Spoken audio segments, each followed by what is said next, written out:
Ubisoft's Assassin's Creed franchise is a sprawling epic chronicling the endless struggle between the Brotherhood of Assassins and the Templar Order.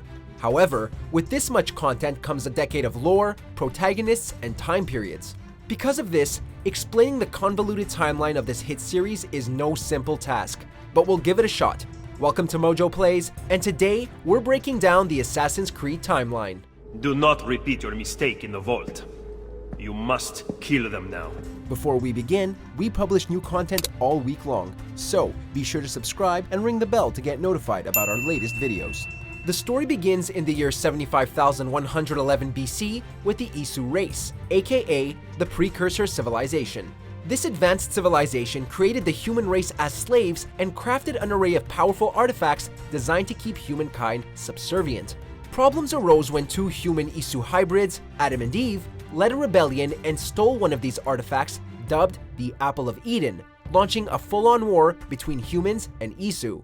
Adam, I have it! Eve! Look out! During this time, three Isu scientists, Jupiter, Juno, and Minerva, worked together to preserve their civilization by building enormous vaults under the threat of the Great Catastrophe.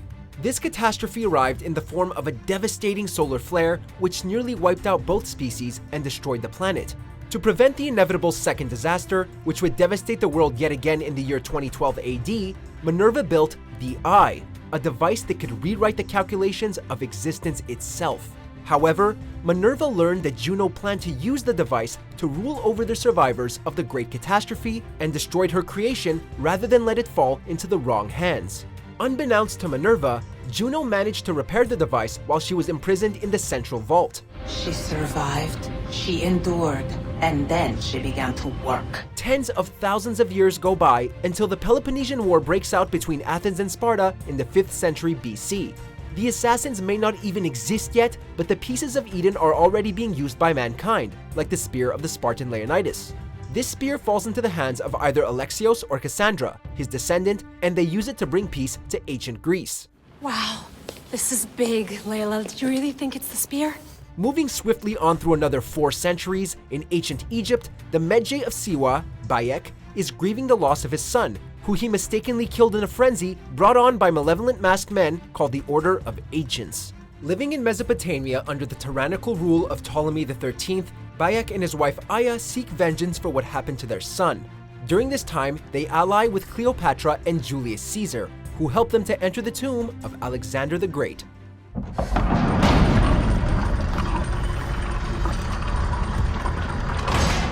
The leader of the Order of the Ancients and the man responsible for Bayek's son's death, Flavius Metellus, takes Alexander's staff, which turns out to be a piece of Eden, and combines it with an Apple of Eden to open a vault in Siwa and reveal a map to the rest of the pieces.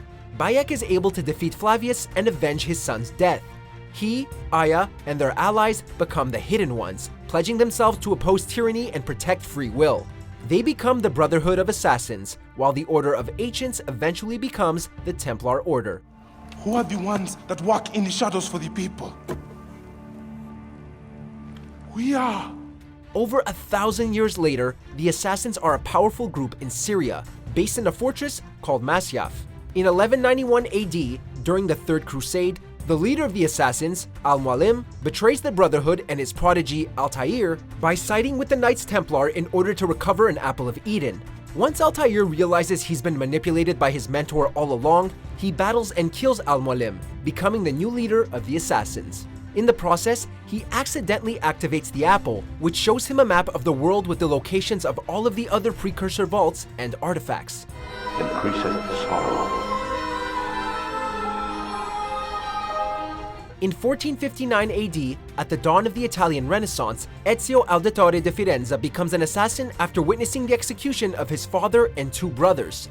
He seeks revenge by going after the corrupt Pope, Rodrigo Borgia, who is in possession of a staff and Apple of Eden.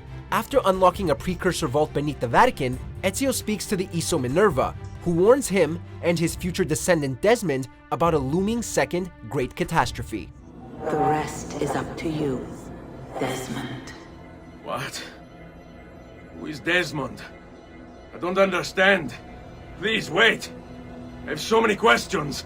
Once Ezio escapes, he remains in Rome to rebuild the assassins and eliminate the Borgias, succeeding and then hiding the apple underneath the Colosseum. By 1511, Ezio is much older and travels to Constantinople in the Ottoman Empire, seeking an ancient assassin library. Once he finally gains access, he finds Altair's 400-year-old corpse as well as the first Apple of Eden. Requiescat in pace, Altair. During the golden age of piracy in the 18th century, privateer Edward Kenway joins the ranks of the assassins after mistakenly granting Bartholomew Roberts access to a precursor vault known as the Observatory. Turns out Roberts is a sage, reincarnations of the Isu scientist known as Ada, the husband of Juno. I had hoped to find her, to see her again, to open the door of the temple and hear her speak my name once more. Ada uses these sages as vessels in order to be reunited with his beloved and to find a vessel for her so she can return and control mankind. After defeating Ada in the form of Roberts, Edward vows to continue the assassin legacy, but his son Haytham has other ideas. Father, help me! This little rascal, however, is a Kenway.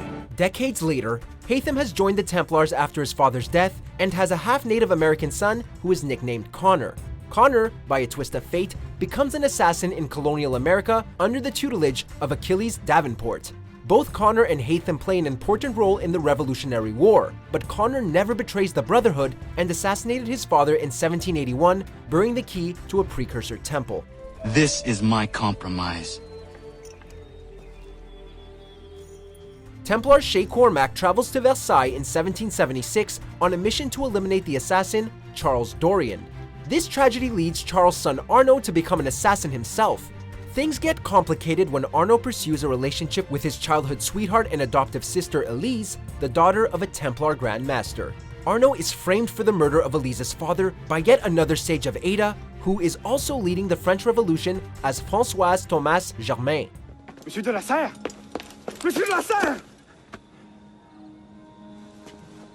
Sivert, come away! Guards! Help! Murder!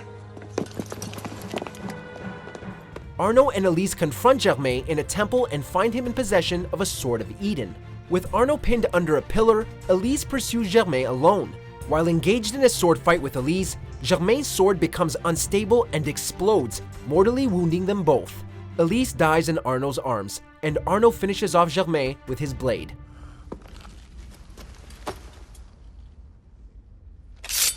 60 years on, in 1868, the twin assassins Evie and Jacob Fry travel to London to loosen the hold the Templar leader Crawford Starrick has on the city, and, subsequently, the entire British Empire. His true intent? Recovering the Shroud of Eden, which has miraculous healing capabilities that made him very difficult to kill once he found and donned it. The Frys do manage to get the Shroud off and kill Starrick, putting an end to his plans and relinquishing the Templars' hold on London.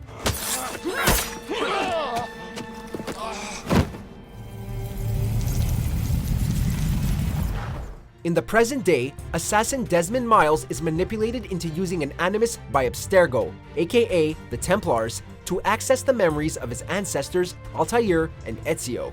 Desmond escapes with Lucy, an assassin who had infiltrated the Templar Order after discovering warnings about a second great catastrophe coming in 2012. And they, along with assassins Sean and Rebecca, attempt to avert this disaster. Turns out that Lucy had truly joined the Brotherhood after all. Look, there's more to it than that, but it'll have to wait. Trust me, okay? All right. While Desmond's body was under the control of Juno after making contact with an Apple of Eden, Juno kills Lucy through Desmond as she knows that she's secretly still a Templar. Making contact with the Apple leaves Desmond in a comatose state, but once he wakes up, they manage to activate the Eye, and Desmond sacrifices his life, preventing the second catastrophe.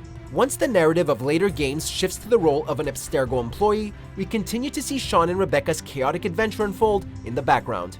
Most recently, we join a new present-day protagonist, Layla Hassan, who, after losing her best friend to Abstergo while researching Bayek and Aya, teams up with the assassins to continue her research. Caesar has been assassinated. Septimius is also dead. The endless conflict over the pieces of Eden could easily go on for 1,000 more years, or at least until Ubisoft decides to stop making Assassin's Creed games. With more lore getting added with every installment, Only time will tell how this timeline will continue to develop. All we know for sure is that nothing is true and everything is permitted. I have seen enough for one life. Check out these other great clips from MojoPlays, and be sure to subscribe and ring the bell to get notified about our latest videos.